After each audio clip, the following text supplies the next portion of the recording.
a pessoa. Meu Colofé, meu Macuiú, meu Mutumbá, minha bênção aos mais velhos, aos mais novos e aos nossos ancestrais. Me representando, eu sou Tiago de Airá, eu sou Iaô aqui no Ileaxé Babau Baigigô, que é uma comunidade tradicional terreiro aqui de Campina, com origem alaqueto. Então nós temos um braço Angola, Tumba-Junçara, nós temos um braço chamado do interior da Bahia e também nós somos queto aqui, nós fazemos culto queto. Então, é uma comunidade assim, de candomblé que vai se encontrar muito aqui na Paraíba, né? Eu tô há um certo tempo no fórum, acompanhei parte das lutas, inclusive mandar um abraço aqui para meu amigo Franklin, que está aqui presente, é um dos que nos acompanha aí com muita garra. E o Fórum de Diversidade Religiosa, o nosso trabalho nós somos pessoas que lutamos por uma diversidade, como o nome diz, religiosa na Paraíba. Então, nós temos mais de 200 denominações religiosas que participam do fórum e convivem dentro dos limites da urbanidade e também dentro das suas diferenças ritualísticas, mas assim, com a luta em prol do respeito, principalmente ao Estado laico e ao ensino laico também, para que esses casos de intolerância que acontecem, eles possam ser dirimidos e diminuídos. O trabalho que o Fórum faz, o mais importante que tem é o de estatística, que a gente, com muita dificuldade, a gente consegue fazer, que é de acompanhar os casos de intolerância religiosa pelo estado da Paraíba. Então, nós estamos em contato também com outros fóruns, outras colírias de outros estados. Então, a gente tem essa rede de conversa com outras organizações que trabalham dessa forma pelo Brasil e tentamos fazer, com muito esforço, uma amostragem de dados. Então, nosso trabalho principal é tentar acompanhar as inúmeras subnotificações que acontecem aqui na Paraíba.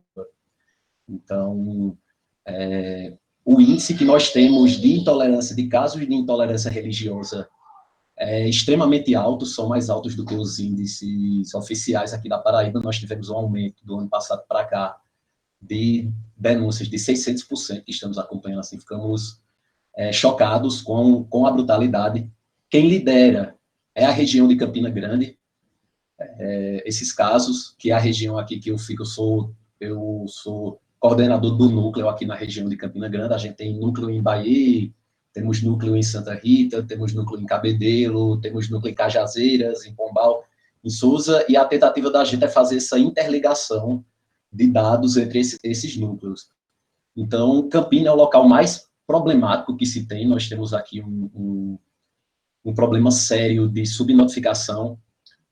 Os casos de intolerância, não só aqui, mas como no estado inteiro, cerca de 75% dos casos de intolerância são contra religiões de matriz afro-ameríndia. Então, é um número assim gritante.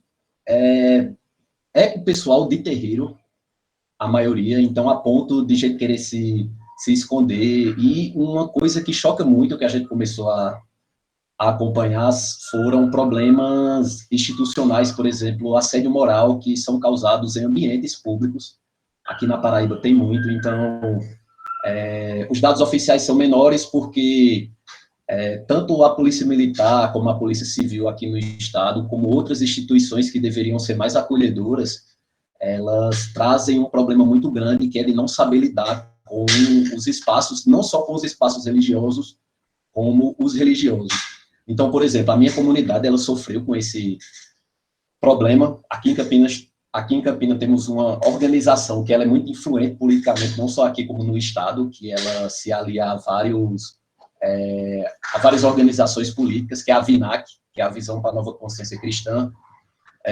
Eu chamo eles, assim, eu os combato como milícia neopentecostal, porque eles são extremamente organizados, têm braços políticos dentro da Câmara, dentro de prefeituras no Estado, de órgãos do Estado. Então, na polícia, aqui em Campinas, nós temos um problema muito sério, principalmente na polícia ostensiva, que é quem atende primeiro esses casos, quando são chamados, que é um problema grande de formação. Então, Tem problema de formação dos agentes militares, dos agentes civis e também dos delegados quando vão atender esses casos. Então, o fórum, ele tenta, um dos trabalhos mais importantes do fórum é atender como mediador dessa questão. Então, por exemplo, o meu celular, o celular de Franklin, o celular de Saulo, às vezes a gente está aqui de madrugada, o celular toca e a gente vai tentar intermediar essas questões. Eu, particularmente, eu passei por essas duas violências que eu citei aqui. Então, eu sofri uma violência, um assédio moral institucional que foi ligado também à minha religiosidade, por eu ser do candomblé, por eu assumir que sou do candomblé na escola também. Então, tentaram acabar com um projeto que eu fiz que chama-se Origens da Ancestralidade, no qual fiz um trabalho de resgate da ancestralidade indígena e negra, arrancaram o projeto da parede. Sofri um processo administrativo no qual me acusaram de, pasmem, falar em sala de aula com caveiras em linguagens demoníacas, e o mais gritante disso é que dentro da Secretaria de Educação, esse processo ele foi levado para frente e eu recebi 30 dias de punição e tive que judicializar esse caso. Então, é uma coisa gritante, e eu sofri também como candomblecista na casa do meu pai de santo aqui, onde jogaram coquetel molotov, no terreiro, então teve assim algumas agressões pesadas, pedras, inclusive meu pai, a gente estava numa obrigação aqui do candomblé e durante uma delas uma pedra atingiu o peito dele quando ele estava trabalhando com a entidade dele, e assim, a gente teve uma dificuldade muito grande, primeiramente, quando a gente chegou na delegacia, de ser atendido, porque declaradamente, tanto o delegado como os agentes se colocaram anti-religiões de matriz africanas, demonizando as religiões, entendeu? Então, ainda rola muito essa questão, esse despreparo. Então, uma grande conquista que o Fórum lutou, e ele luta até hoje, é a questão do DECRADE, aqui na Paraíba, a criação. Foi uma grande conquista, ou seja, é uma delegacia especializada em crimes raciais, era extremamente necessário, só que não há um esforço do serviço público em expandir essa questão, que é uma luta que a gente sempre está tendo, porque para que a gente possa monitorar melhor essa questão. Então, às vezes, o caso chega para mim, chega para Saulo, chega para Franklin, a gente está sempre em contato. Outra conquista da gente foi a Colíria, aqui na Paraíba, que Franklin representa, que é a Comissão de Liberdade Religiosa da UAB. Então, ele está sempre acompanhando o caso. Um dia a gente estava conversando e ele, Tiago, eu estou com muito caso aqui, a gente tem que ver esse trabalho, porque está muito complicado, e realmente ele mostrou alguns casos que a Colíria está acompanhando, que foram casos, assim, que são casos que estão crescendo a cada dia mais. Então, os casos no Estado, assim, eu vou ser extremamente sincero, são contra religiões de matriz afro-ameríndia. Nós temos um desrespeito muito grande dentro desse meio que a gente luta também, inclusive o próprio Fórum de Diversidade Religiosa, na pessoa de mãe Tânia, na pessoa de mãe Laura Bercó, na pessoa de mãe Renilda, que faz parte, na pessoa de pai Erivaldo, entre outras pessoas, a gente viu a necessidade de criar uma força-tarefa para que a gente pudesse não só expor, mas que a gente pudesse lutar para que, por exemplo, o Planep aqui na Paraíba, ele pudesse ser aplicado, a Lei 10.639/2003, que é a Lei de Ensino da Cultura africana nas escolas, ela passasse a ser cumprida, não só aqui, como em outros estados. Então, a gente está fazendo um esforço tremendo e um trabalho de formiguinha para que esses casos eles possam ser dirimidos.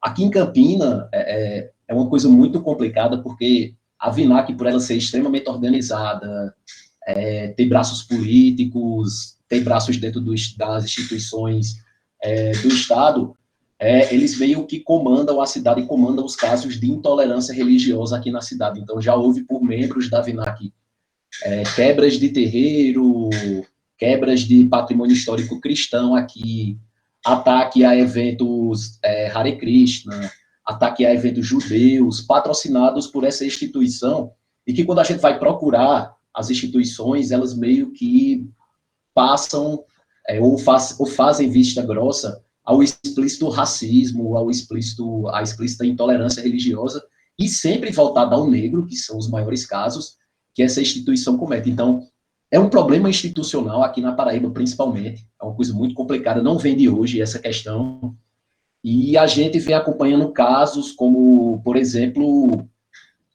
a depredação da estátua de Iemanjá, aí em João Pessoa, que teve o patrimônio negro aqui na Paraíba não é valorizado, ou seja, o Acais, que foi onde começou o culto à Jurema Sagrada, religião paraibana não é valorizada, está caindo, sendo depredado. Aqui em Campina, nós tivemos uma grande conquista, que foi o primeiro cidadão negro campinense, que é o seu Vicente Mariano, que tem cerca de 70 anos de culto ele foi iniciado no sítio de Paiadão, então foi um dos precursores da Jurema Sagrada aqui na cidade de Campina Grande também. Então é um trabalho de formiguinha que a gente vem trazendo para tentar conscientizar, mesmo num período, com o perdão da palavra, tão protofascista e racista que a gente está passando aqui, né?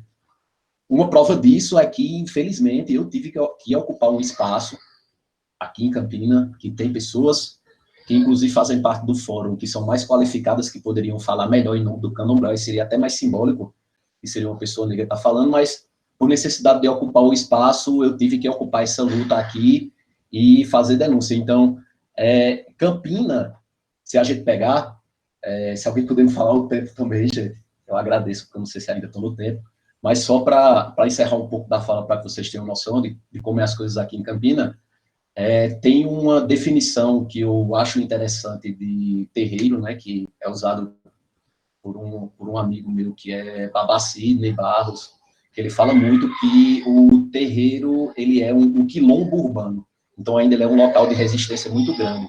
Então você vai encontrar sempre minorias sociais dentro desse terreiro.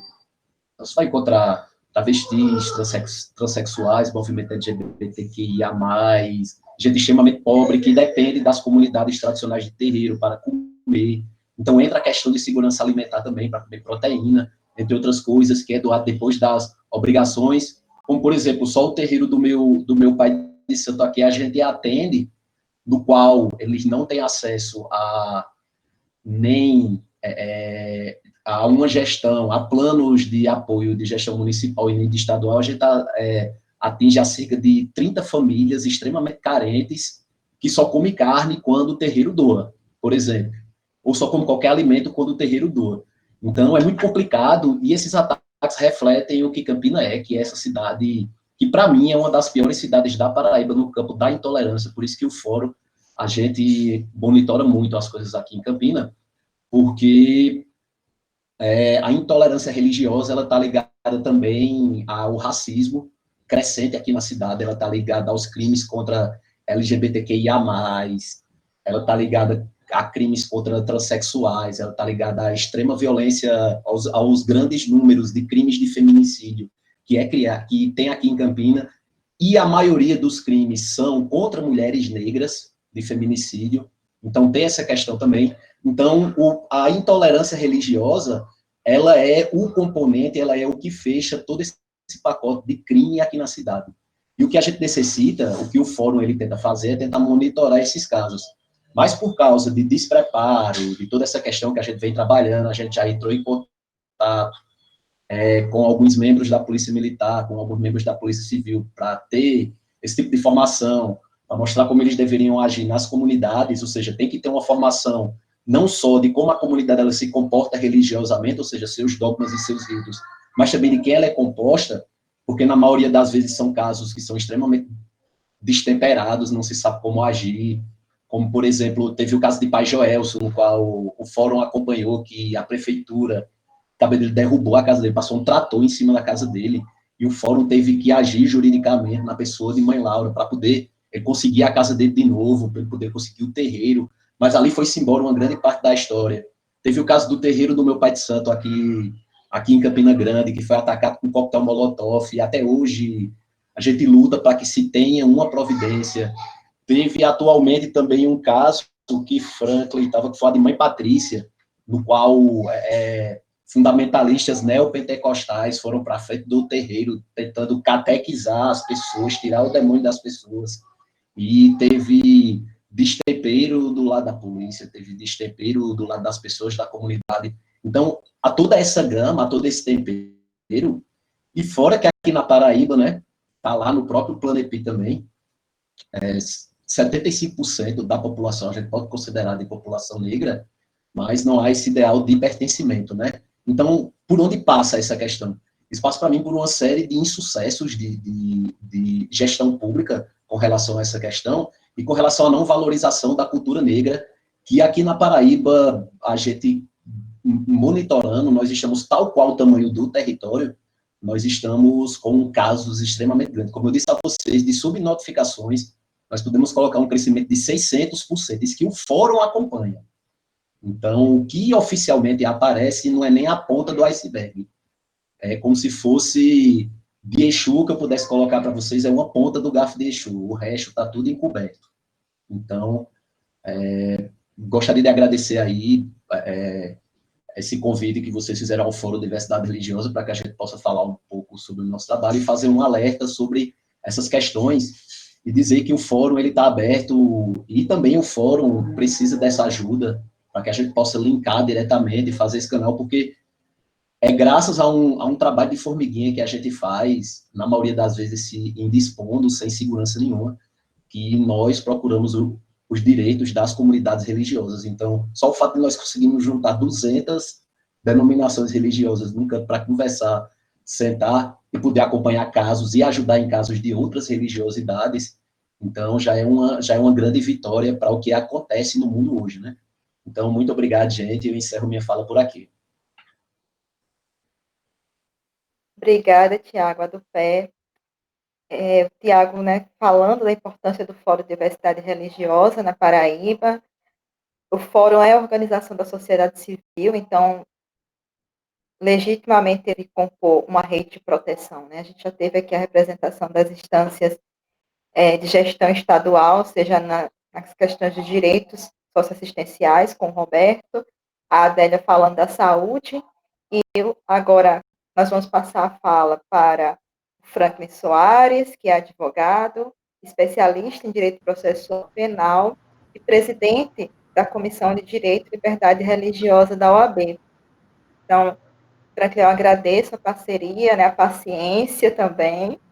A gente tem, assim, às vezes até as conversas de desabafos diante de tantos casos de intolerância religiosa que nós temos nos deparado aqui no estado da Paraíba.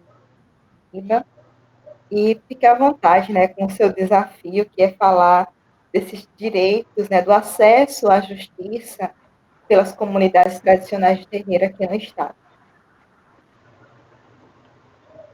Bênção a quem me é de bênção. Eu agradeço a oportunidade de estar aqui. A nossa comissão, ela é o resultado do desmembramento da antiga Comissão de Combate ao Racismo e à Intolerância Religiosa, que inclusive já foi presidida por Lara Bercó, que o meu irmão Tiago Rodrigues mencionou. De maneira muito inteligente, o presidente da OAB, Paulo Maia, ele resolveu, eu não gosto do termo desmembrar, parece que alguma coisa foi perdida. Ele resolveu especializar, porque ele percebeu que nem todos os casos que envolvem intolerância religiosa necessariamente envolvem racismo. A gente pode ver isso com relação aos ataques contra os muçulmanos, por exemplo. Então, não existe uma conexão entre racismo e intolerância religiosa. Então, ele especializou e foram criadas a Comissão de Combate ao Racismo e à Discriminação Racial, que agora está na presidência de Rafaela Brandão. Já foi presidida por Thaís Yoshim, uma mulher negra também, competentíssima. E também foi criada a Comissão de Combate à Intolerância Religiosa. Só que dois termos que eu não gosto, combate e intolerância, estava muito beligerante esse termo. Eu preferi rebatizar para direito e liberdade religiosa, que é o que simboliza a nossa proposta, que é uma conciliação do direito, do nosso ordenamento, com a liberdade religiosa. E sempre quando a gente fala de liberdade religiosa, a gente tem que lembrar de três aspectos. O primeiro deles é a questão da liberdade com diversidade. Uma coisa não existe sem a outra.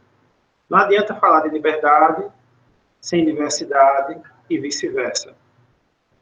E também, segundo ponto, é a questão do direito de crença, tanto o direito positivo quanto o direito negativo de crença. Isso é uma coisa antiga, mas foi revitalizado na doutrina do ministro do STF, Gilmar Mendes, em sua obra de Direito Constitucional, que ele fala que, ele ressalta, ele resgata esse conceito do direito negativo de crença para o ateu e o agnóstico também.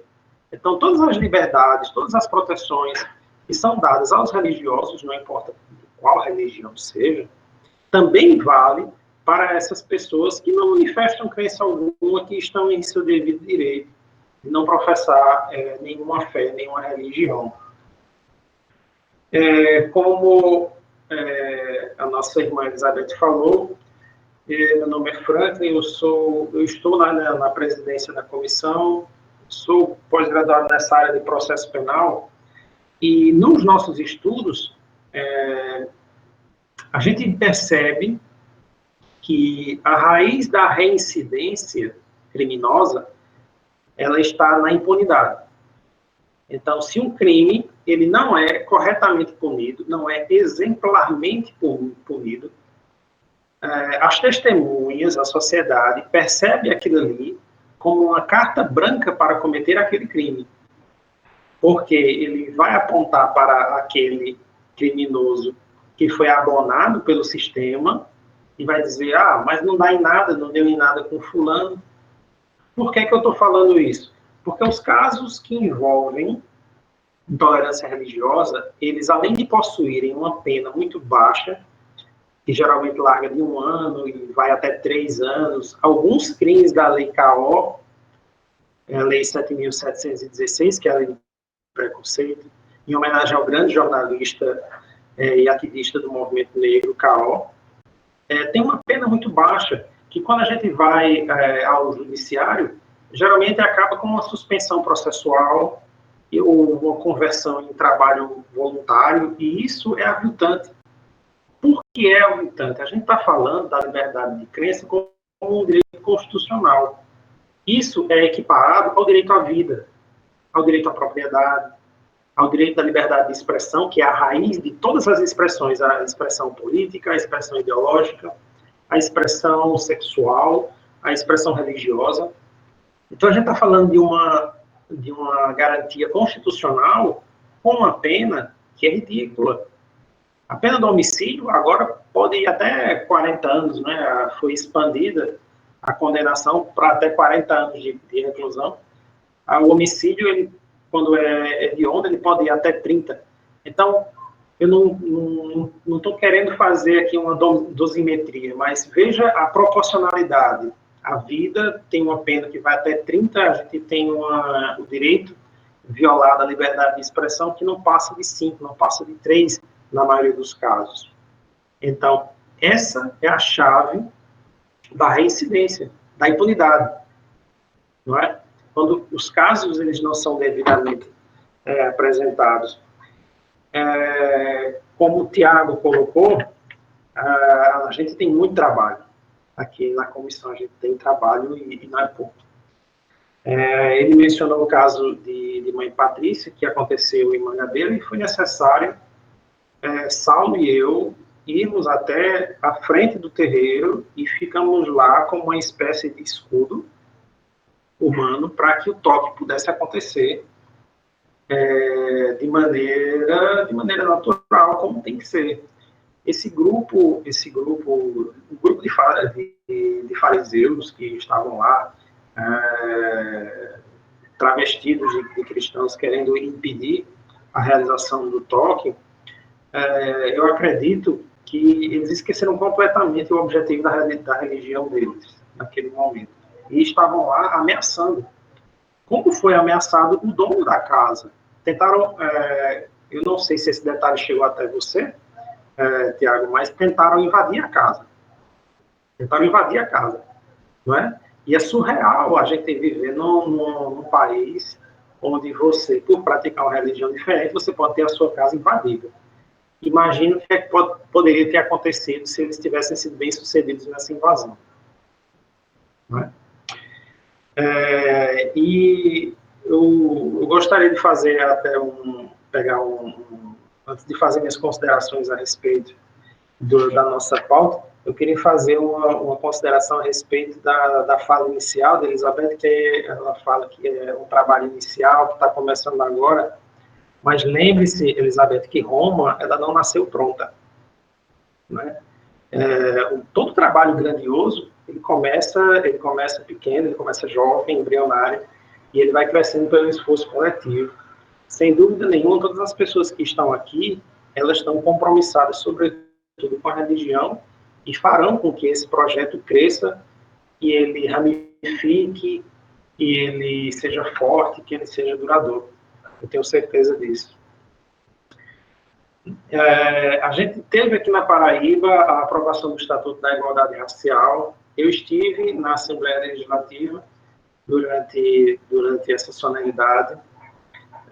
Teci algumas considerações que eu vejo que pela fala de Roberto, eu vejo que algumas delas já foram acolhidas naquele momento, porque a gente tem uma DECRAD, que é a Delegacia Especializada em Repressão de Crimes contra a Intolerância Religiosa, Étnico-Raciais e de Homofobia. A gente tem uma. E a situação da DECRAD, ela não é tão agradável. Ela precisa de melhorias, ela precisa de investimento. A Colire esteve lá uma vez cobrando melhorias, houve melhorias, nós fomos pessoalmente até a Secretaria de Segurança agradecer pelo investimento, mas ainda tem muito a ser feito. Recentemente estivemos novamente na DECRAD para fazer um apurado do que aconteceu entre a primeira e a segunda vistoria, e alguma coisa foi feita realmente, principalmente a de instalação, as instalações foram melhoradas, e nós estivemos novamente na Secretaria de Segurança, agradecendo, mas também cobrando.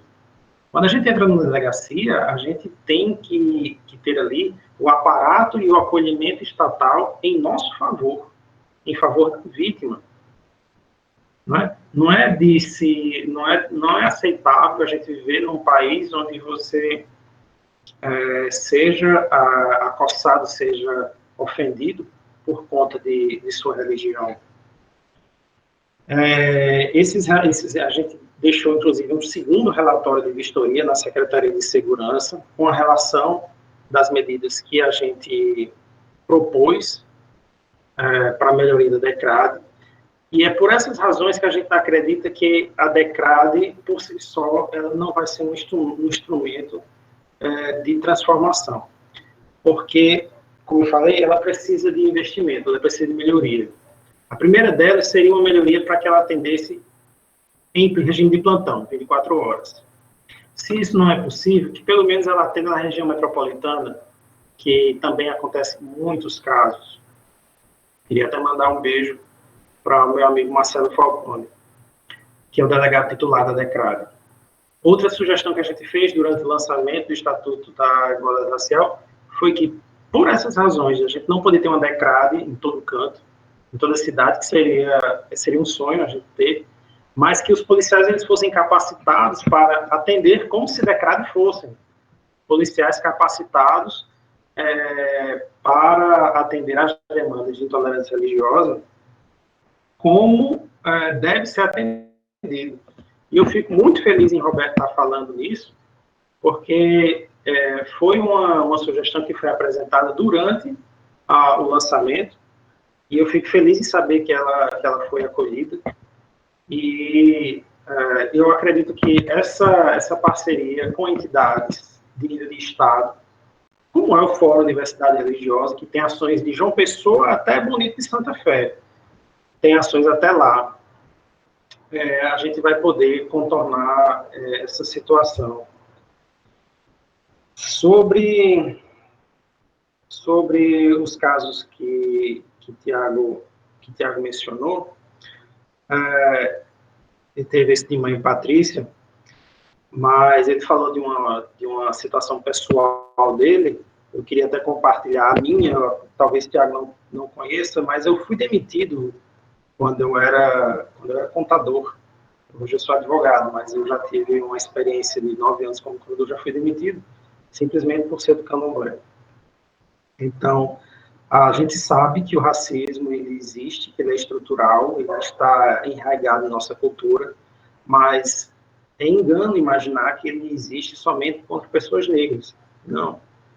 Como o nosso colega Edio Júnior, que fez, inclusive, advogado do movimento negro, do movimento do axé, ele, inclusive, fez a sustentação oral durante o julgamento do STF sobre a sacralização animal.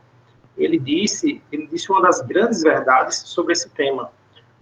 O branco, a pessoa branca, quando ela identifica-se, quando ela apresenta-se como uma pessoa do axé, ela passa a sofrer um preconceito não igual, não idêntico, mas equivalente a uma pessoa negra, por conta da religião, que ela é demonificada.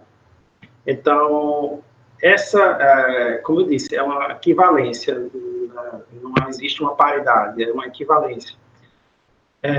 Esses casos, eles foram, essas analogias entre preconceitos, elas foram muito bem exploradas durante a semana de combate à violência contra a mulher, promovida pela comissão homônima da UAB. Eu fico feliz porque numa comissão,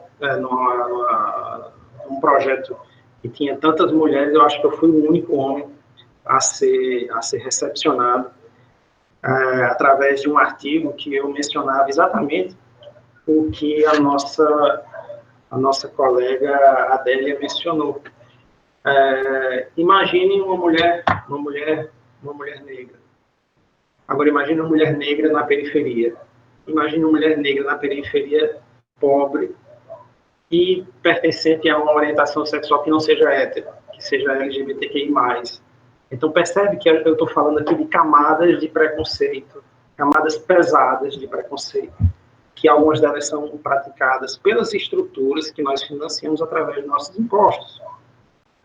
Então, percebam o grau do peso que algumas pessoas elas são forçadas a suportar. E o caso de Mãe Patrícia é só um dos mais emblemáticos que a gente tem aqui. Teve o caso de uma assistente social que ela foi demitida por ser do axé. Foi o caso de Indra.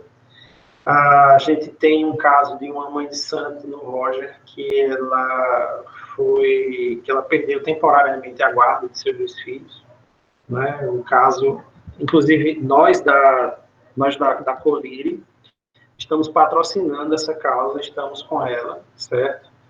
E fazemos isso pro bono, fazemos isso sobretudo de coração, por acreditar que quando uma religião ela é ofendida, seja ela qual for, a minha também é. Porque aquele que ofende a sua religião, uma hora ou outra vai ofender a minha. Então, teve esse caso, teve o caso da TV Arapuã, Beth. Sim, teve o caso da TV Arapuã, que através de um comercial de extremo mau gosto expôs a nossa religião também. Entramos com uma representação contra ela, contra a loja. Nesse momento, a ação está no MPF para ser processada, e eu espero uma punição exemplar também. E teve o caso de Pai Anderson, lá em Cajazeiras, que esse eu tenho que mencionar, não tem como eu não mencionar. Pai Anderson, ele tem um vizinho que é de uma determinada religião essa que é responsável por 99% dos casos que eu recebo, casos como agressores, e ele procurou socorro na Polícia Civil, que nada fez, procurou socorro na Polícia Militar, que também nada fez. Não estou falando das instituições, deixar claro, estou falando das pessoas, dessas corporações que o atenderam de maneira negligente. E se procurou auxílio na Defensoria Pública, também não conseguiu. Desacreditado, ele encontrou na gente um amparo e, através de uma denúncia que a gente fez direto no Ministério Público, a delegacia daquela cidade foi obrigada a abrir um inquérito policial. Veja só a luta que pai Anderson, se ele estiver nos assistindo ou assistirá posteriormente, um beijo para o senhor, veja a luta que ele precisou para ter amparo do poder estatal. Então, contra isso que a gente luta, eu fico triste por ouvir de Tiago, porque eu morei em Campina Grande por 5 anos, foram os 5 anos mais gostosos de minha vida. Lembro com saudade, foi o período que eu fiz a minha primeira faculdade. É muito triste saber que Campina Grande desceu a esse ponto de intolerância. Mas eu quero deixar também, para encerrar a minha fala, que a gente precisa exaltar a nossa cultura. Certo? A gente, quando alguém ligar para a gente que é do Axé, fizer alguma saudação religiosa, der alguma bênção a gente devolve essa bênção. Não, que o Xalufã o abençoe, que o Xalufã sopre discernimento para você. Tem que tirar esse axé do armário, não é? Eu lembro que quando a minha filha nasceu, a gente colocou 16 bichinhos de pelúcia pelo quarto, né? 16 brinquedos, cada um representando um orixá. E quem entra pergunta logo, que gatinho bonito aqui na porta, esse gatinho aqui é o gatinho de Exu, né? E tem cada brinquedo, cada um desses brinquedos tem uma representação do orixá. Então, assim, a gente tem que tirar o axé do armário. A gente tem que ter orgulho disso, não ter medo, porque a gente não está mais sozinho. Como a Elizabeth falou, graças a algum, a gente tem uma comunicação hoje para estarmos, mesmo de maneira remota, juntos aqui na mesma tela do computador. Então, não vamos deixar com que isso se perca. Então, eu agradeço pela oportunidade, agradeço a cada um de vocês estar aqui hoje, agradeço quem está assistindo, agradeço quem vai assistir depois, certo? E contem conosco, não só como colírio hoje, mas a gente sabe que isso é passageiro, mas o meu compromisso com a minha religião é algo que, sem dúvida nenhuma, eu vou levar para até meus últimos dias, até além deles, certo? Então, muito obrigado, e eu devolvo a palavra para a Elizabeth. Eu agradeço, né, do pé, e a gente sabe, né, das parcerias. Eu agradeço a todos os expositores, a todas as pessoas que estão aqui, né, participando, e também é um momento que a gente está aberto, né, para perguntas, para intervenções. A gente está aqui em boas mãos, né, nas mãos de representantes da gestão estadual, da organização política da sociedade, que é o Fórum de Diversidade, na presença do Poder Judiciário, né, com a Comissão de Liberdade, Direito e Religioso, representada aqui pelo seu presidente, o Franklin Soares. Então, acho importante que quem está aqui nos acompanhando, né, eu vi que durante as falas, no chat, tinha muitas pessoas se colocando. Acho que também é o momento agora da gente se colocar. Podem abrir o microfone, abrir as câmeras, caso queiram, eu colocar aqui no bate-papo, não tem problema. Mas tinha bastante colocação aqui. E, assim, já para começar, né, enquanto vocês falavam, eu ficava pensando quando, em agosto, que pensamos esta roda de conversa, que planejamos e começamos a pensar nos convidados e tentar articular esses convidados, e essa convidada que hoje aqui está, foi muito desafiador pensar uma rede de proteção às comunidades tradicionais de terreiro. Nós sabemos que tem muitas organizações, né? Tem o fórum, tem a gestão, tem a OAB, tem as federações que, infelizmente, não estão aqui participando junto conosco, né? Nós temos 3 federações aqui no estado da Paraíba, que primordialmente devem compor uma rede de proteção. 10? Eu estou vendo errado, eu só contei 3. Eu só consegui contar de Foi os contatos Oi, obrigada. Que a gente conseguiu, foram contatos mas a gente vai fortalecer isso, de 3, e convidar para participar, né, para estar aqui. Infelizmente, não obtivemos sucesso, e a gente sabe que a história ela é construída, a gente tem que ter a paciência histórica, e assim é um grande desafio. E pensando nisso, né, nessa constituição de uma rede de proteção e nas falas dos 4 que apresentaram aqui, eu gostaria de fazer algumas reflexões e perguntas, né? Quando a Adélia começa a fala dela falando de que a gente não é só de terreiro quando a gente está no terreiro, a gente é de terreiro na vida, né? A perspectiva, principalmente a perspectiva, a cosmopercepção iorubana fala disso, que não existe essa divisão, né? Elizabeth é a assistente social, Elizabeth e a Iaú. As duas convivem juntas, né? São partes da mesma pessoa, são manifestações da mesma pessoa. Então, a gente não pode fazer essa cisão. E aí, pensando nisso, né, a Adélia traz na fala dela a importância dos marcos legais para garantir alguns direitos no campo da saúde para as comunidades tradicionais de terreiro. E ano passado, quando o projeto Iabá estava começando, nós fizemos um estudo, né, um mapeamento sobre o acesso das pessoas de comunidades tradicionais de terreiro aos serviços públicos de saúde em João Pessoa. E a realidade, né, daquele estudo, um estudo, a princípio, que a gente fez preliminar, a gente tem intenções de aprofundar esse estudo, mostra um verdadeiro distanciamento, né, dos serviços públicos de saúde ao atendimento dessas comunidades tradicionais, né, e as pessoas que delas fazem parte, né, porque se eu chegar assim, como eu às vezes me comporto, né, na unidade básica de saúde, eu posso não ser atendida, isso é uma realidade. Então, quando a gente entrevistou as pessoas no ano passado, isso aparece. Esse artigo está publicado, né, ele virou um artigo, esse estudo virou um artigo, está publicado na revista da ABPN, que é a Associação Brasileira de Pesquisadores Negros, e fala dessa realidade.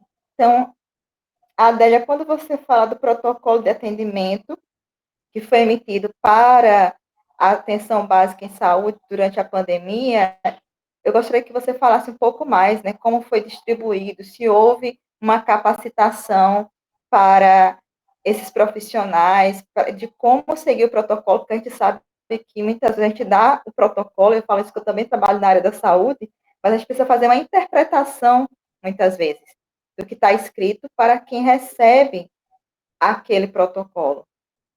Então, se a Adélia puder comentar um pouco mais sobre isso, eu deixo aqui para ela, vou deixar também para o Roberto e para a Franklin. Daqui a pouco eu deixo de Tiago, mas eu vou deixar só as questões. No caso, o Roberto, ele menciona essas iniciativas, né, que a gente agora vai ter o centro de referência, que ele possa falar mais dessa experiência do centro de referência, que eu já disse para ele e para outras pessoas, que eu tenho muitas expectativas com esse centro de referência, porque eu pude acompanhar a experiência em Salvador, né, do centro de referência Nelson Mandela. Então, assim, eu praticamente vivia lá, quando eu não estava trabalhando, eu estava lá dentro, no período que morei em Salvador, e assim, eu aprendi muito, contribuiu muito para pensar o que hoje é o projeto Iabás. Então, não nasce do nada, é um processo histórico. E também das muitas violações de direito que sofri, sendo pessoa de terreiro, e sendo mulher de terreiro. E para o Franklin, eu gostaria que você falasse mais sobre essas ações, né, que a OAB tem realizado quando os terreiros sofrem, como o caso da mãe Patrícia, eu fiquei sabendo, no caso de pai Anderson, você compartilhou comigo, né, até num processo de conversa mesmo, que você possa falar dessas iniciativas, né, como tem sido mais inseridas. Então, na ordem, Adélia, Roberto e Franklin. Já posso?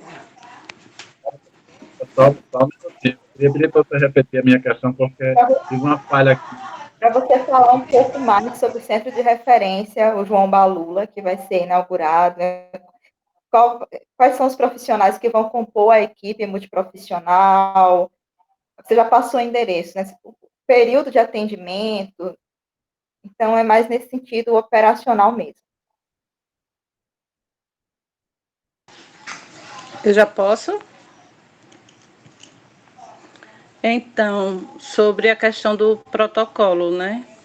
Ele, como todo instrumento que a gente elabora a nível de gestão, a gente faz uma sensibilização com os gerentes de saúde, com os coordenadores de atenção básica dos municípios, e a gente também convidou algumas lideranças, tanto para a construção do protocolo, como para o momento da oficina de socialização do instrumento.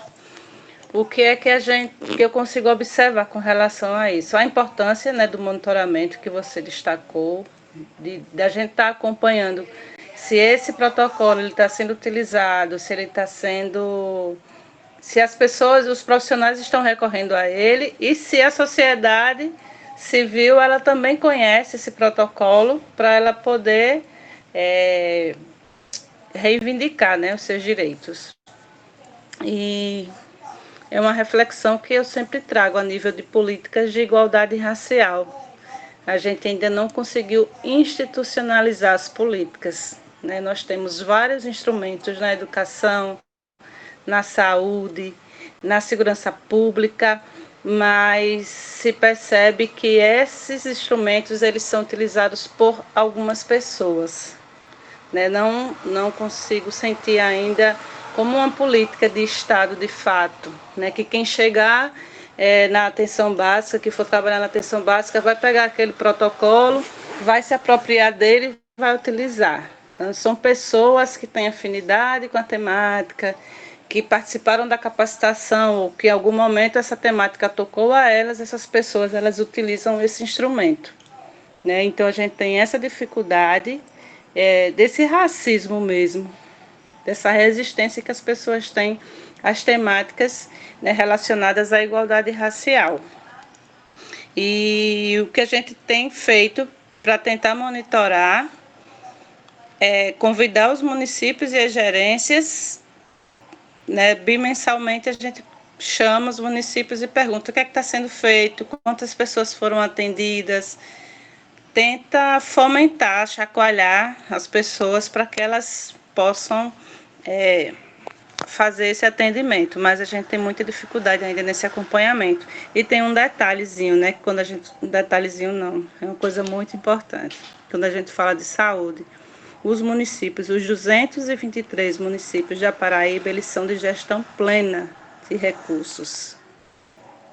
Então, eles recebem um recurso para trabalhar e para aplicar aos seus munícipes. O Estado ele tem um outro papel. Nessa questão da atenção básica, do posto de saúde, desse atendimento mais imediato, é competência dos municípios, né? O recurso vai para os municípios e cada gestor ele deveria se preocupar em ofertar a melhor saúde à sua população. Essa é uma questão. A outra é que o Estado fica com as ações de média e alta complexidade, né? Ou algo que o município ele não consiga garantir. Esse município ele pactua ou com outro município que tem, geralmente se pactua com a capital, ou com o Estado, né, de acordo com os serviços que tem para ofertar esse atendimento. Aí já é outra romaria, né, porque às vezes os municípios eles não pactuam de forma adequada. Só um exemplo, exame de mama. Um município pode ter 3.000 mulheres, aí ele pactua 100 exames de mama só. Aí o restante das mulheres vai para onde? Né, esse nó está todo lá na secretaria para a gente desatar. Isso com relação a todas as outras especialidades. E quando a gente entra nas especificidades, isso é gritante, é assustador às vezes, porque a gente poderia estar trabalhando em outro campo, nesse, né, a exemplo da implementação de um protocolo, mas para além de implementar o protocolo, a gente ainda tem que estar revisando pactuação, ver se vai dar certo, puxa daqui, puxa para ali. É um serviço bem lento, né? Essa paciência que você citou, Beth. A gente tem que ter bem essa paciência. Mas está sendo feito alguns movimentos para esse monitoramento. Assim como para o monitoramento dos casos nas comunidades, que a gente também encontrou resistência das pessoas em monitorar.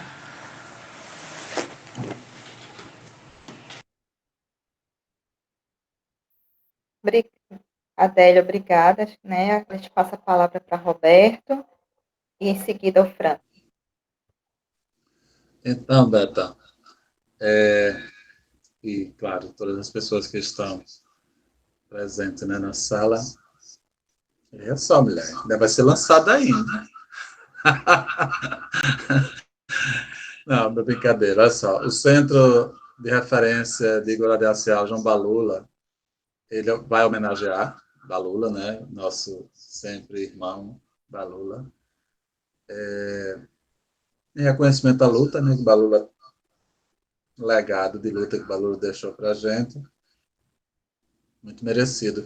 Ele terá uma equipe muito profissional formada por uma assistente social, uma psicóloga, uma advogada, um pedagogo, né, e um agente de direitos humanos.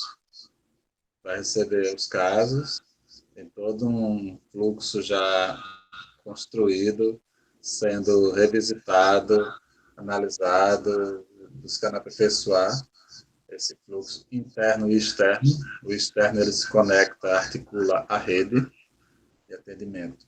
Mas são esses profissionais, advogado, assistente social, psicóloga e um pedagogo, né? Normalmente as equipes, quando se fala de equipe multiprofissional, é psicólogo, advogado e pedagogo. Aliás, psicólogo, assistente social e advogado. No nosso caso, nós incluímos uma pessoa de pedagogia, por entender que a pauta da educação é uma pauta muito cara ao movimento negro, né? É histórica. O movimento negro sempre entendeu que a educação seria um caminho para a emancipação, para a ascensão vertical dessa comunidade negra no país. Sem educação não aconteceria, e também por saber o quanto o processo educativo ele é necessário para a desconstrução desse racismo cimentado, de tanta intolerância que existe. Então, precisamos de muito processo educativo, seja por via da educação formal ou não formal, né? E aí uma pessoa de pedagogia, porque a gente vai estar fazendo interface com a Secretaria da Educação, já fazemos hoje, e com a criação do centro, com certeza, isso vai ser ampliado.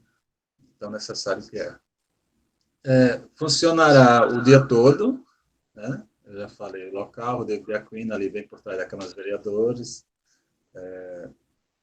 atende a toda a Paraíba, todo o estado da Paraíba, né? A gente está articulando, inclusive, para que denúncia seja feita de forma presencial, na delegacia, seguindo aquela regra que geralmente uma queixa, um BO é feito sempre na delegacia mais próxima de acontecer o ato, né? Então, qualquer município, todo município que é assistido por uma delegacia, ele vai receber o registro de racismo e de intolerância religiosa. O centro ele é a porta de entrada, ainda que ele seja recebido em uma delegacia do interior, a delegacia encaminhará o caso para o centro de referência, a delegacia faz sua parte, o sistema de justiça, ora, vai fazer a sua, e o centro de referência, que é um serviço especializado, tem o seu lugar nessa história de receber, de acolher, de acompanhar, inclusive com escuta psicológica, encaminhamento social, orientação jurídica e pedagógica, a depender do caso. Esse é o lugar do centro de referência. E acompanhar o caso daquela pessoa que foi vítima. Caso ele faça a denúncia, o centro vai fazer esse acompanhamento até que o caso seja concluído. Se destina a toda a Paraíba, como já disse, faixa etária da infância, adolescência, juventude, adultos, né? Daí a ideia da pedagogia que passa por essa questão escolar, mas toda a população pode, caso seja autista, pode recorrer ao centro de referência. É isso. Obrigada, Roberto. E antes de passar a palavra para o Franklin, nós já estamos aqui com quase 2 horas de atividade. E eu vou deixar, ao passo que eu fizer a palavra, né, passar para o Franklin, eu vou pedir também para o Tiago. Tiago, o fórum está organizado na Paraíba. Eu quero que você fale um pouco mais sobre a organização, quais são as regionais, né, os núcleos, quem pode fazer parte do fórum, como a gente faz para fazer parte do fórum. E aí você já pode também fazer suas considerações e depois a gente volta na ordem com a Adélia, fazer as considerações finais, Roberto e Franklin, tá certo? Para a gente também já ir caminhando, porque 2 horas online é bastante cansativo numa sexta-noite para a gente. Bom, gente, o fórum, para você poder participar, basta ter disposição para enfrentar o que eu já falei, né? Nós já atuamos muito como essa ponta de lança e às vezes escudo, né? Como o Frank já falou aí sobre o exemplo dele de Saulo, que é como essa ligação ou fazer essa ponte ou até criar esse muro contra a intolerância religiosa e fazer uma ponte ou tentar derrubar, né, os muros com relação à questão desse racismo estrutural, desse problema que a gente está passando aí que não pega só pela questão religiosa, mas pega uma questão estrutural mesmo. Então, graças a alguns pais e mães de santos aí que tiveram coragem, aí durante a época, Joãozinho da Gomeia, entre outros aí que eu poderia citar, Mãe Menininha, Pai Adão, para citar um exemplo nosso aqui, o próprio Vicente Mariano aqui de Campina, Pai Joelson, né, que enfrentou todo esse problema, que o fórum vê que a gente está assim, surtindo efeito, principalmente em casos como o de Pai Joelson, com o trabalho que Franklin está realizando também, que a gente vê o quanto é importante esse nosso trabalho, não só de conscientização, mas também de fazer essa ponte, na maioria das vezes, entre quem sofre esse crime tão colocado embaixo do tapete, que pega tantos artigos, como o Franklin falou, então basta só estar disposto à luta e abnegação, porque não temos muito apoio, e o fórum ele está presente em toda a Paraíba, então nós temos núcleo em João Pessoa, nós temos núcleos em Bahia, nós temos núcleo em Cabedelo, nós temos um núcleo aqui em Campinas, nós temos um núcleo em Patos, em Souza, em Cajazeiras, e esse núcleo faz ponte com o núcleo central, que, entre aspas, né, assim, que é onde a gente, de certa forma, se reúne, que é na capital, onde os dados são apurados, onde o que acontece no estado inteiro é colocado, e o contato também que nós fazemos com outros fóruns e núcleos aí de outros estados e de outras religiões para estar tentando fazer esse monitoramento, esse trabalho de formiguinha. Então, quem quiser participar, basta só entrar em contato comigo, eu posso passar o meu contato aqui no chat, vou passar o de Saulo também, quem quiser conhecer um pouco mais sobre o trabalho da gente. E Saulo, inclusive, ele é um dos fundadores do fórum, né, junto com Renilda, com outras pessoas aí da militância, inclusive da militância do movimento negro, que está presente aí na história do fórum. Então, quem quiser somar força será bem-vindo. E, inclusive, a gente já está fazendo articulação com outras instituições, como, por exemplo, que está sendo um apoio interessante, o NEAB, tanto o NEAB da UFPB, como o NEAB da UFCG, como o NEAB da UFPB, também está ajudando, entre outras instituições, né?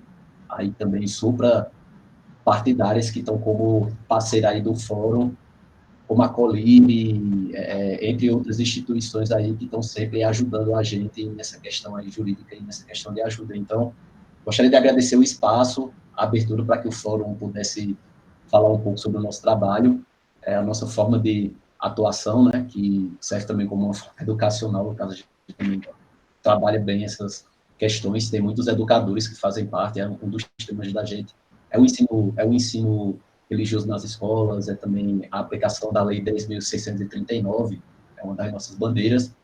Então, gostaria de agradecer a abertura do espaço, agradecer, gente, aqui a vocês e dizer que parece que foi uma coisa assim que foi colocada por Exu, que foi colocada aqui por Xangô, meu pai também, que é o senhor da Justiça, eu ter participado desse evento. Inclusive, eu agradeci a Saulo por ele ter entrado em contato comigo, fui pegar até de surpresa quando ele falou sobre participar, mas eu gostei muito da ideia de ver que tem muita gente aqui também do Candomblé, muita gente do movimento negro, assim, foi importante até a questão de aprendizado e de trocas, ou seja, o mercado aqui, a troca do mercado aqui no AIE foi muito grande. Então, agradeço a vocês também o aprendizado e minha bênção a todos.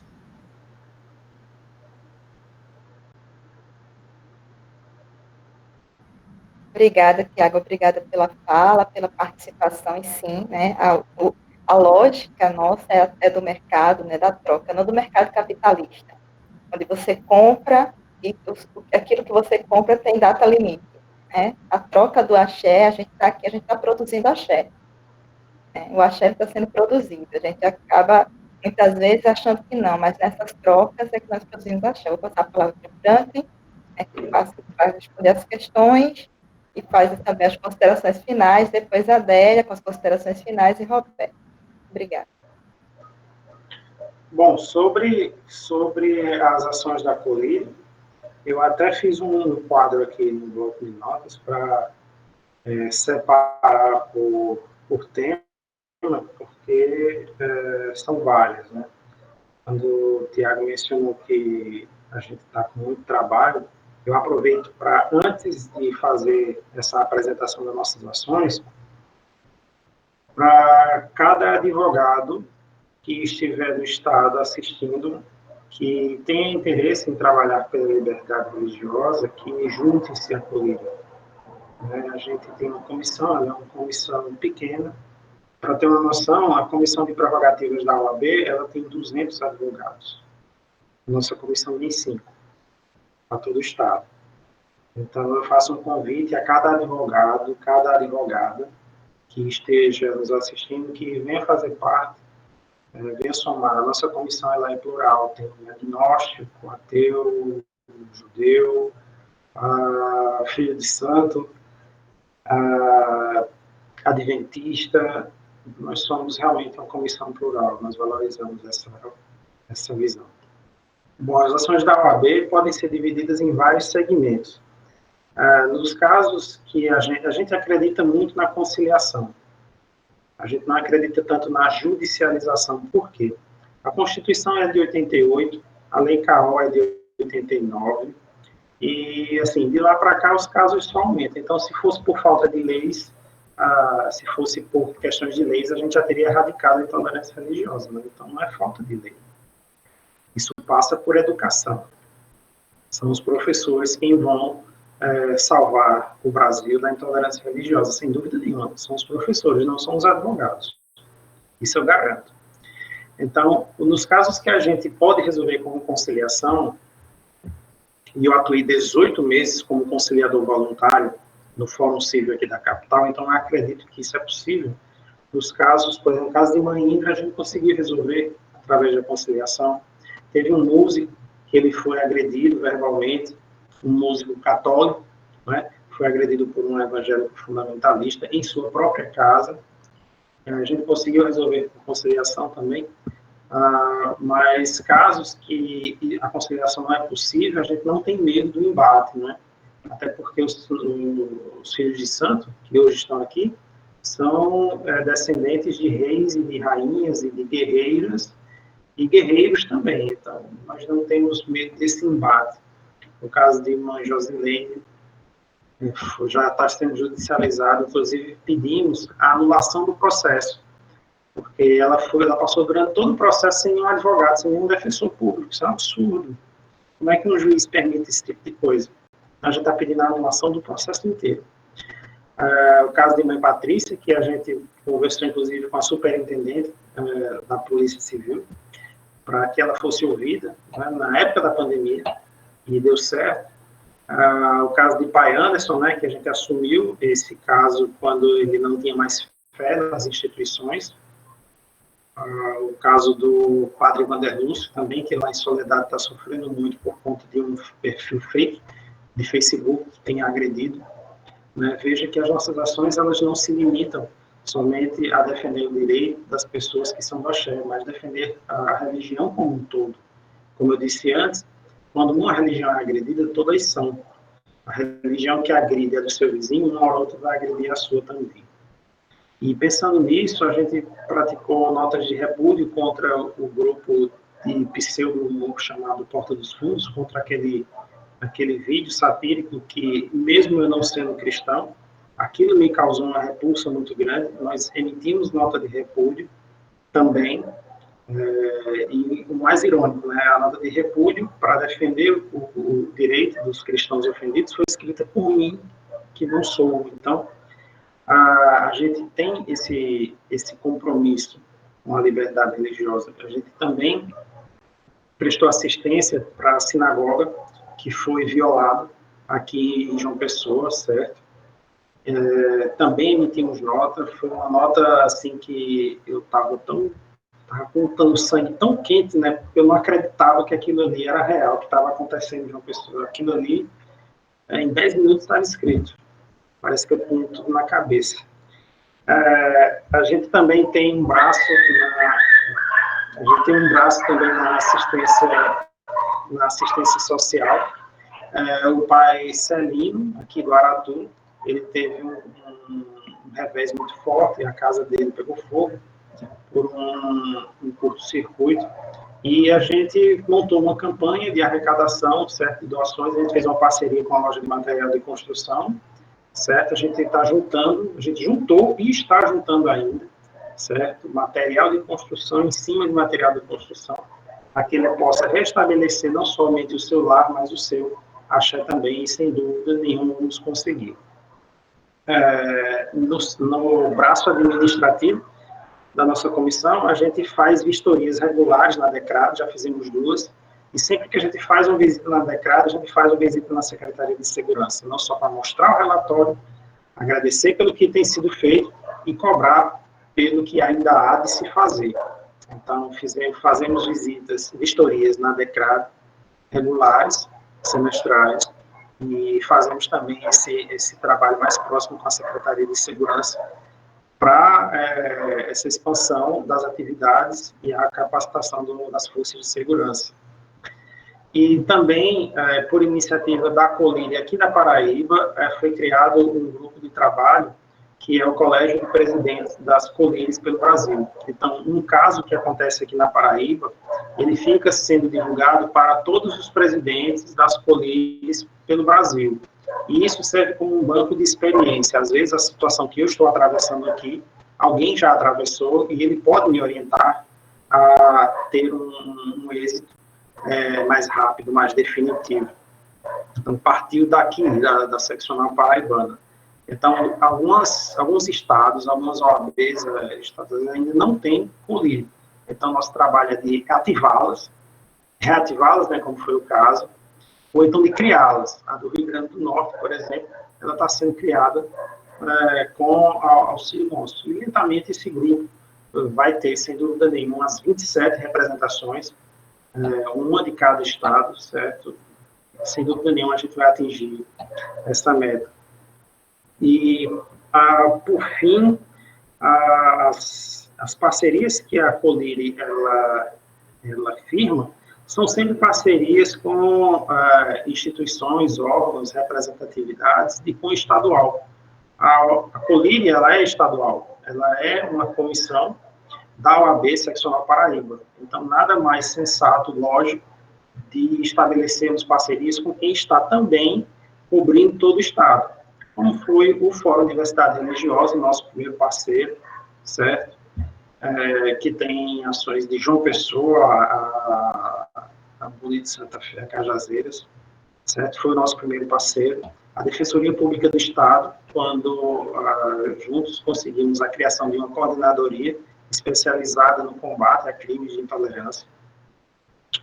E esse estreitamento dos lados da Polícia Militar, Polícia Civil, que a gente ofereceu para eles capacitação jurídica e acadêmica para lidar com crimes de intolerância religiosa, porque uma coisa é você saber como fazer aquilo ali de uma maneira, de um âmbito policial, mas como você entrar, por exemplo, numa sinagoga sem desrespeitar aquelas pessoas? Então, exige uma formação acadêmica, não somente jurídica.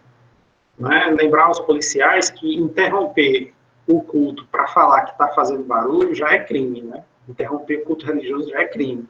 Então, essas questões jurídicas e acadêmicas, certo? É parte do projeto de capacitação que a gente visa apresentar a religião às forças de segurança, para que eles não tenham nada a temer, né? Evitar casos como o que aconteceu, que uma ambulância do SAMU, ela recusou-se a entrar num terreiro porque teve medo de ser amaldiçoado, o motorista, o maqueiro. Né? Isso a gente não pode permitir que isso aconteça. E a gente tem um projeto para apresentar ao Ministério Público para que ele crie também uma coordenadoria nos moldes que a gente teve, que a gente apresentou e foi bem sucedido na Defensoria Pública do Estado. Então, com esses núcleos especializados, a gente vai poder atender de uma maneira mais séria casos, por exemplo, como o de Paia Anderson, lá em Cajazeiras. Mesmo que a Colire ou o Fórum não tenham um membro numa cidade, através desses núcleos especializados, a gente vai conseguir atender cada um dos 223 municípios de nossa belíssima Paraíba. E eu, por último, eu não podia deixar de, além de me despedir e agradecer, de fazer uma crítica. A gente tem muita federação de culto afrodescendente aqui, tem muita federação. E nesses casos que eu citei aqui, Mãe Patrícia, Pai Anderson, Mãe Josleide, Mãe Indra, eu não vi atuação de nenhuma delas. Então, é muito fácil para uma federação montar-se e chegar lá na casa de seu afiliado cobrando taxa de expedição de alvará para toque. Primeiro, isso é ilegal. Não existe isso. Você pode fazer o seu toque tranquilo e calmo, sem precisar pagar nada a ninguém. Segundo, se você é uma federação e quer cobrar uma taxa, uma mensalidade de seus associados, que transfira para ele, que retribua para ele, um mínimo, seja de assistência social, seja de assistência jurídica, para enfrentar casos como esse. Então, hoje na Paraíba, eu tenho a notícia, salvo engano, alguém me corrija por tudo que é mais sagrado, a gente tem 8 federações. E eu não vejo a atuação dessas federações. Eu não vejo. Repito, posso estar sendo injusto no comentário, mas é o que eu estou dizendo. Eu não vejo. Pode estar acontecendo, mas a gente não vê. E esses casos que eu falei aqui, que são pessoas do axé que sofreram, também não viram a atuação de 8 federações do Estado. Então, é isso. Eu agradeço novamente o espaço. Reitero o convite para cada um dos advogados que estejam assistindo, certo?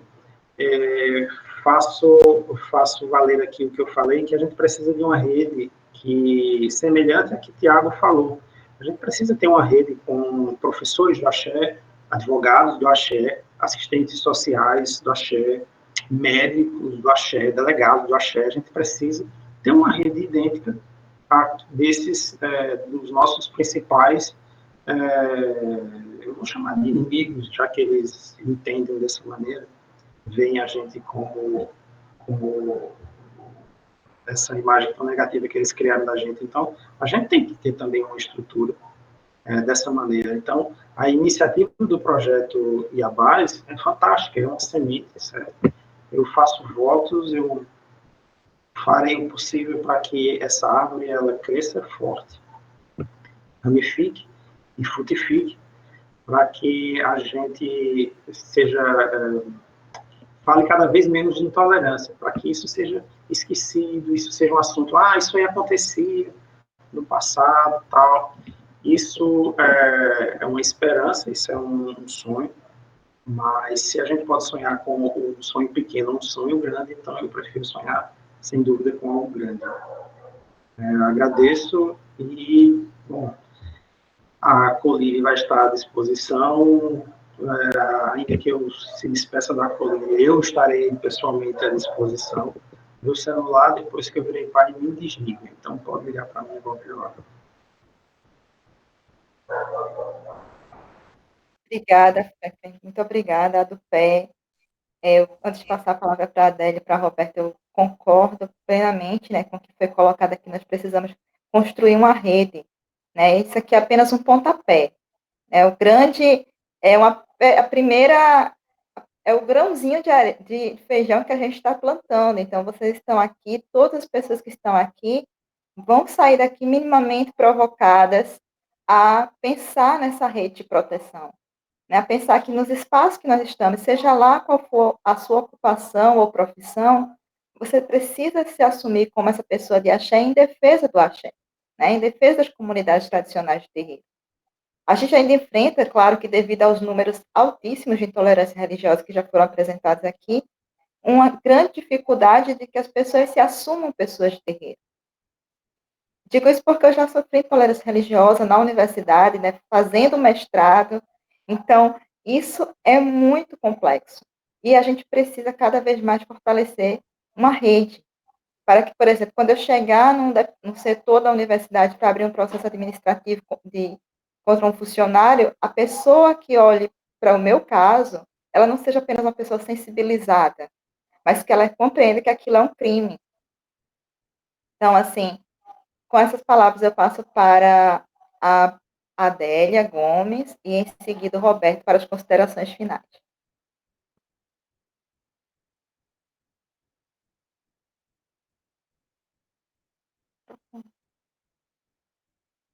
Microfone, Adélia. Agora. Eu quero agradecer. Eu sou uma grande admiradora do projeto Iabás, né, e também de Beth. A gente conversa muito, a gente se fortalece muito. E agradecer a todas as pessoas, Roberto, meu parceirão também. Eu vi algumas pessoas aí, Nardson, acho que Jade, né, Franklin, Tiago, e estender um convite para as pessoas que tiverem interesse em conhecer, né, como funciona a coordenação, né, de saúde da população negra, chegar mais junto, pessoa física e sociedade civil. Nós temos um espaço que é o Comitê de Saúde da População Negra e nós temos pouquíssima adesão da sociedade civil. Só quem participa é um grupo de mulheres de terreiro. E para a gente estar potencializando políticas, a gente precisa ser demandado também pela sociedade civil.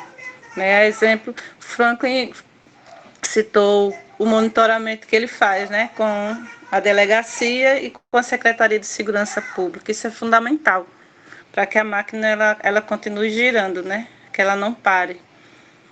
E essa participação e essa incisão do movimento. Então, estender o convite às pessoas que tiverem interesse de conhecer, chegar junto e agradecer a participação e agradecer as ancestrais, minhas ancestrais, por todo o discernimento, agradecer a Ori e agradecer a cada pessoa que se disponibilizou, a estar junto com a gente hoje. A do pé.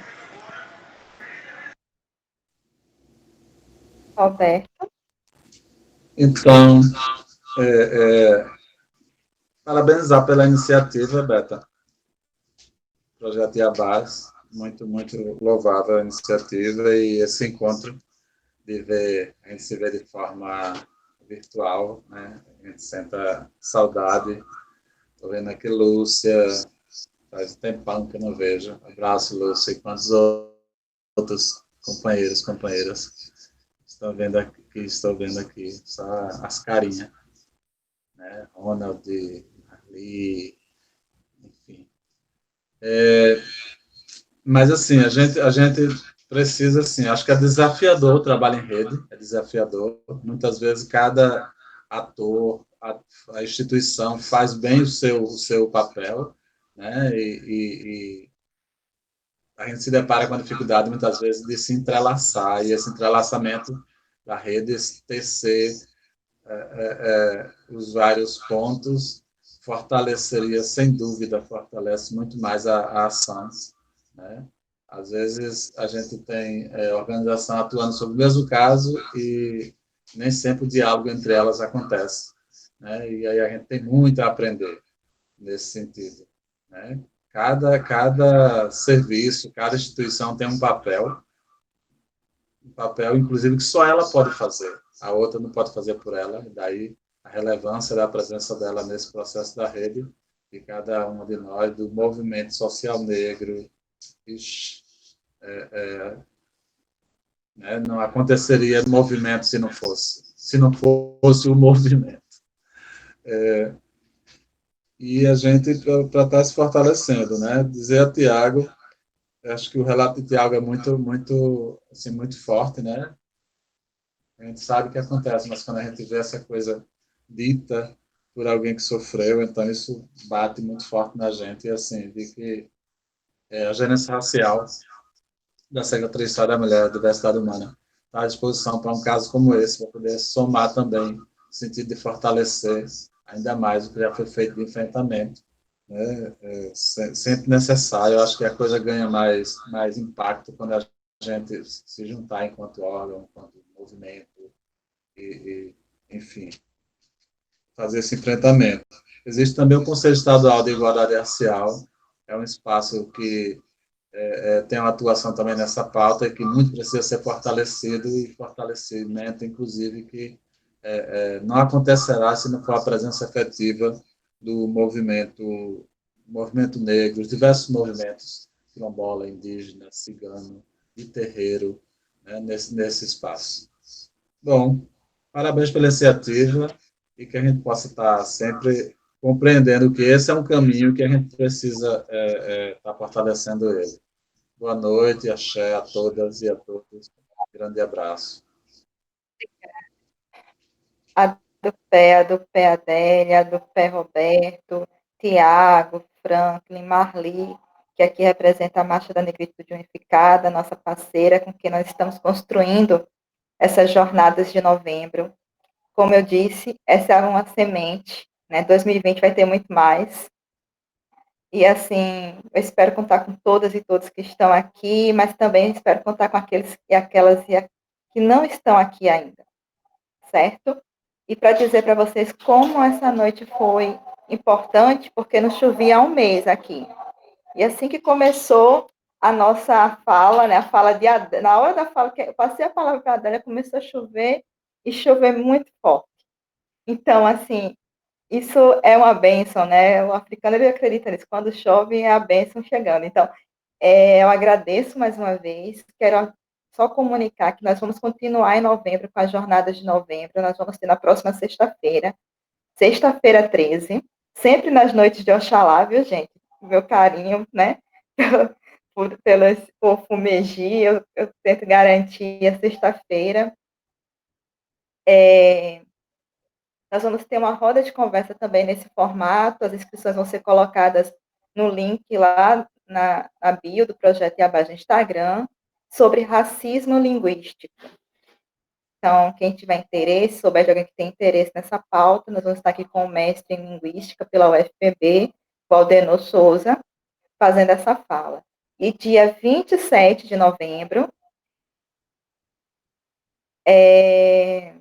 nós vamos ter um último encontro nosso de novembro, falando sobre os comitês de enfrentamento ao Covid no Nordeste. Então, nós vamos estar com o comitê da Bahia, do Maranhão, de Pernambuco, aqui, relatando suas experiências, fazendo essa troca, né, fazendo a troca exuística, né, fazendo o mercado se mover. Então, eu agradeço, espero que encontrar vocês nas próximas rodas. Sigam as redes sociais, né, o Instagram, tudo é postado lá no Instagram, as lives, tudo a gente coloca lá, né. Deste nosso encontro, o vídeo vai ser postado, né, lá no YouTube, não se preocupem. Quem não sabe, vai ser postado no YouTube do Projeto Iabá, a gente vai socializar e vai sair um relatório, certo? Com um compilado do que a gente conversou aqui. Assim, acredito que nas primeiras semanas de janeiro isso já vai estar organizado, porque a gente precisa fortalecer essa rede, a gente precisa pensar em rede. É isso, a do pé. Eu já fiz o vídeo, já tirei print da tela, então tá tudo salvo, não tem mais como ninguém dizer que não esteve aqui. Não tem mais como fugir da raia agora, gente. Beijo, que Oxum abençoe a todos e todas e todes, né? Minha mãe, que meu Ori continue firme, né? E abençoe a vocês todos. É isso. Aê, axé, axé, axé. Beijo, Valeu, boa noite, foi um axé. prazer. Beijo, Marlis. Beijo, Tina, que Adorei a sua fala, Tiago. E Muito olha que eu vou obrigado, viu, Maria? E vamos conversando, viu? Franklin também, muito bom, viu? Arrasamos, viu? Arrasaram, meninos. Um abraço, boa noite. Aí, hein? Olha aí, a massa chegando. Tá? Olha aí a massa. Era vocês saírem para apagar a luz e fechar a porta. Tá.